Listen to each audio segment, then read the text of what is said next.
Hello friends, वेज.info में आपका स्वागत है। आज जो टॉपिक हम डिस्कस करने वाले हैं वो इज़राइल और फ़िलिस्तीन के बीच में चल रही कॉन्फ्लिक्ट के रिगार्डिंग है। ये कॉन्फ्लिक्ट अभी क्यों चल रही है, इससे पहले इसकी हिस्ट्री को समझते हैं और ये आउट ऑफ कंट्रोल क्यों होती जा रही है।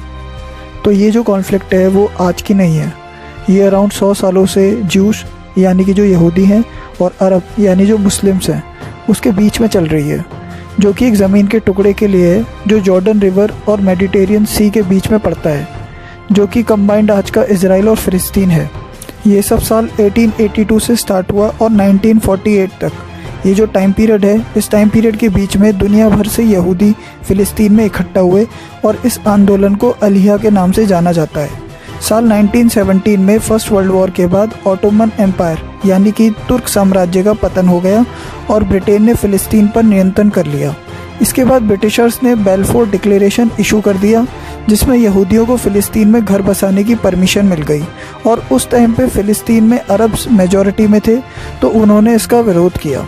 वहीं ब्रिटिशर्स ने डिक्लेरेशन बनाया था और उस टाइम पे इंटरनेशनल कम्युनिटी में उसका दबदबा था, तो इंटरनेशनल कम्युनिटी से भी यहूदियों को सपोर्ट मिल गया।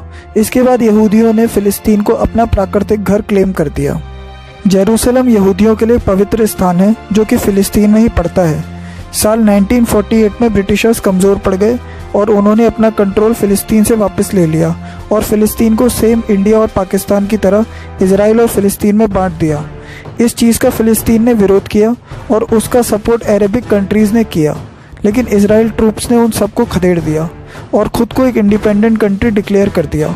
फिर साल 1967, जिसको हम 6 डे वॉर के नाम से भी जानते हैं, इसमें इज़राइल ने 5 देशों को एक साथ हराया था। इनमें इजिप्ट, सीरिया, जॉर्डन, इराक और लेबनान थे। उनको हराने के बाद इज़राइल ने और ज़्यादा ज़मीन पर कब्ज़ा कर लिया और आज भी उन पर उसी का कंट्रोल है। फ़िलिस्तीन के पास अब बहुत कम एरिया बचा है, जिसमें ईस्ट जेरूसलम, गाज़ा और वेस्ट बैंक उसके पास है।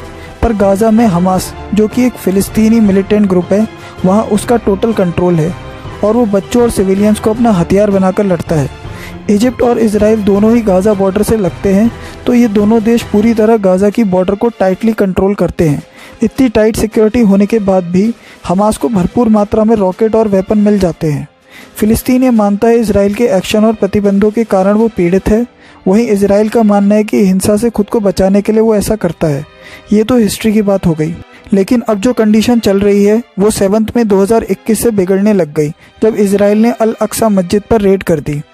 आज भी इज़राइल में 10 से 12% मुस्लिम अरब रहते हैं, जिसकी वजह से दोनों कम्युनिटी के बीच में छोटी मोटी झड़प रहती है।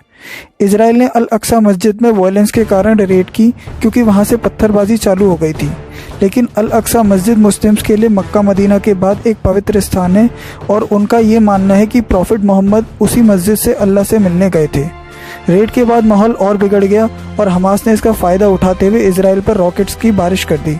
1600 से 1700 रॉकेट्स आज के दिन तक फायर कर दिए हैं, लेकिन इज़राइल अपने एयर डिफेंस के लिए जाना जाता है और उसका एयर डिफेंस आयरन डोम, उसी ने इज़राइल को प्रोटेक्ट कर लिया।